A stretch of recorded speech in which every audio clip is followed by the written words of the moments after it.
इयम् आकाशवाणी सम्प्रति वार्ताः श्रूयन्ताम् प्रवाचिका निधि तिवारी।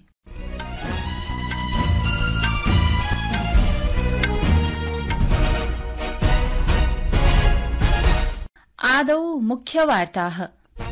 स्वतन्त्रता दिवस समारोहस्य उपलक्ष्ये समग्र देशे हर घर तिरंगा इत्यस्य अभियानस्य अन्तर्गतं जनसमागमाः आयोज्यन्ते। उपराष्ट्रपतिः जगदीप धनखडः अद्य नवदिल्ल्यां त्रिवर्ण द्विचक्रिकाभियानाय हरितध्वजं प्रदर्शितवान्। केन्द्रीय वित्तमन्त्री निर्मला सीतारामन् इत्येषा भारतं विकसित राष्ट्रं निर्मातुं नवान्वेषणाय, वैज्ञानिक विचाराय, त्वरित समाधानाय च आह्वानम् अकरोत्। प्रशासनं धीवराणां सुरक्षां सुनिश्चेतुं, व्यवसायं च संवर्धयितुं मत्स्यगृहीतासु सागरीय नौकासु 1,00,000 नियन्त्रणोपकरणानि स्थापयिष्यति।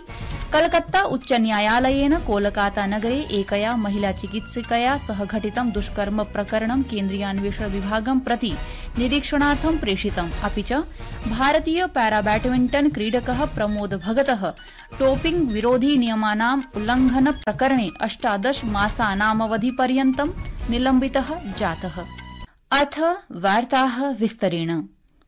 गुरुवासरे स्वातन्त्र्यदिनस्य उत्सवस्य भागत्वेन हर घर तिरंगा अभियानस्य अन्तर्गतं सम्पूर्ण देशे जनसमागमाः आयोज्यन्ते। अस्मिन् मासे 15 दिनाङ्कपर्यन्तं सम्पूर्णे देशे नागरिकेषु देशभक्तिभावं वर्धयितुम् एतत् अभियानम् आयोज्यते। एतस्य उपक्रमस्य अन्तर्गतं प्रशासनं जनान् स्वगृहेषु त्रिवर्णध्वजारोहणं कृत्वा त्रिवर्णध्वजया सह सेल्फी इति स्वछायाचित्रं स्वीकृत्य हर घर तिरंगा इति जालपुटले उपारोपणं कर्तुं प्रार्थयति। उपराष्ट्रपतिः जगदीप धनखडः अद्य प्रातः नवदेहल्याः भारतमण्डपस्थलात् हर घर तिरंगा इत्यस्य द्विचक्रिकया ध्वजं प्रदर्शितवान्।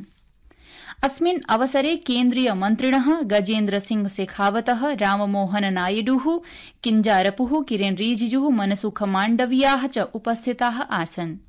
मेजर ध्यानचन्द राष्ट्रिय क्रीडाङ्गणे एषः जनसमागमः सम्पन्नः। अस्मिन् अवसरे एनं जनसमूहं सम्बोधयन् उपराष्ट्रपतिः धनखडः अवदत् यत् हर घर तिरंगाभियानं राष्ट्रस्य स्वातन्त्र्यं, गौरवं, विकसित भारतं प्रति प्रतिबद्धतां च प्रतिबिम्बयति। केन्द्रीय वित्तमन्त्री निर्मला सीतारामन् इत्येषा भारतं विकसित राष्ट्रं निर्मातुं नवान्वेषणस्य, वैज्ञानिक विचारस्य, त्वरित समाधानस्य च आह्वानम् अकरोत्। सा अद्य भोपालनगरस्य भारतीय विज्ञान शिक्षानुसन्धान संस्थाने आयोजितं 11 दीक्षान्त समारोहं सम्बोधयन्ती आसीत्। वित्तमन्त्रिणा प्रोक्तं यत् वैज्ञानिक शिक्षायाः, शोधस्य च अधिकम् उपयोगः समाजस्य प्रगतये करणीयः इति। सीतारामन् इत्येषा भोपालनगरे भारतीय विज्ञान शिक्षानुसन्धान संस्थानस्य नूतन शैक्षणिक भवनस्य, व्याख्यान भवनस्य च शिलान्यासमपि विहितवती। अनया कथितं यत् उन्नत रसायन विज्ञानस्य माध्यमेन देशस्य ऊर्जावश्यकताः सम्पूरयितुमपि आह्वानं कृतवती। कृत्रिम मेधाधारित प्रौद्योगिकानुसन्धाने इत्यादिभ्यः वर्धमानम् आयव्यय आवण्टनं समेत्य प्रशासनस्य विभिन्नानां प्रयासानाम् उल्लेखं कुर्वती मन्त्रिणा प्रोदीरितं यत् समन्वित प्रयासैः अस्माभिः देशं विकसित राष्ट्रं विनिर्मातुं प्रयासः करणीयः। अत्रावसरे मध्यप्रदेशस्य मुख्यमन्त्री डॉ मोहन यादवः अपि कार्यक्रमे तस्मिन् भागं भजितवान्। नवदिल्ल्यां मत्स्यपालनक्षेत्रे अन्तरिक्ष प्रौद्योगिकीनाम् अनुप्रयोगः इत्यस्मिन् विषये एकां राष्ट्रिय संगोष्ठीं सम्बोधयन् मत्स्यपालनमन्त्री राजीव रंजन सिंहः उक्तवान् यत् सर्वकारः धीवराणां सुरक्षां सुनिश्चितुं, तेषां च व्यवसाय वर्धयितुं धीवराणां नौकासु ट्रांसपॉण्डर इति नियन्त्रणोपकरणानि स्थापयिष्यति। अपि च यदि कोऽपि धीवरः सीमापारं करोति तर्हि ट्रांसपॉण्डर इति उपकरणमपि सूचनां निर्गमिष्यति। अवधेयास्पदं वर्तते यत् देशस्य प्रायः 1,3 यावत् जनाः मत्स्यव्यापारे संलग्नाः सन्ति। एवं च सर्वकारः मत्स्यजीवीनां कल्याणाय प्रतिबद्धम् अस्ति। प्रियाः श्रोतारः, संस्कृतवार्तायाः संस्करणमिदम् इदानीम् आकाशवाणीतः प्रसार्यते। सममेव कार्यक्रमोऽयम् आकाशवाण्याः अन्तर्जालपटले www.newsonair.gov.in इत्यत्र अथ च न्यूज़ ऑन AIR इति चलदूरभाषीय तन्त्रांशे अपि उपलब्धो भविष्यति। विदेशमन्त्री डॉ एस जयशंकरः न्यगादीत् यत् भारतम् आविश्वे लोकतन्त्रस्य समर्थक देशो विद्यते। असौ विश्वासम् अपि अभिव्यक्तवान् यत् अमेरिकादेशीयेन नवनिर्वाचितेन राष्ट्रपतिना साकं भारतस्य सम्बन्धः समुचितं निर्मास्यते। डॉ जयशंकरः भारतामेरिकादेशयोः सम्बन्धानां विकासम् अमेरिकास्थितान् भारतीय प्रवासिनः च सम्बोधयन् आसीत्। असौ पुनः अवोचत् यत् H1B इति पारगमनानुमति पत्रेण भारतामेरिकयोः सम्बन्धान् प्रारूपं दातुं शीतयुद्धसादृशमेव योगदानं विहितम्। विश्वं प्रति विदेशमन्त्रिणः कीदृशं दृष्टिकोणं वर्तते तावत् एतादृशे प्रसंगे विदेशमन्त्री अब्रवीत् यत् सम्पूर्णविश्वं काठिन्यं समयं दृग्गोचरीकरोति। असौ पश्चिमैशिया, दक्षिणपूर्वैशिया, कोविड महामारी इत्यादीनां विषयाणां सततं प्रभावं पुनरावर्तितवान्। उक्तवान् च यत् इदमेकं समाह्वानयुतं परिदृश्यं विद्यते। काठिन्य परिस्थितौ अपि उभयोः देशयोः मध्ये सम्बन्धः समन्वययुतो भविष्यति।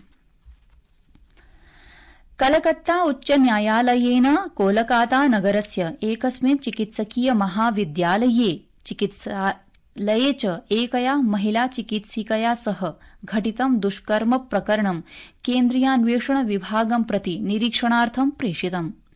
न्यायालयेन आरक्षिबलाय आदेशः प्रदत्तः यत् सर्वाणि प्रतिवेदनानि अन्वेषण विभागाय प्रदातव्यानि।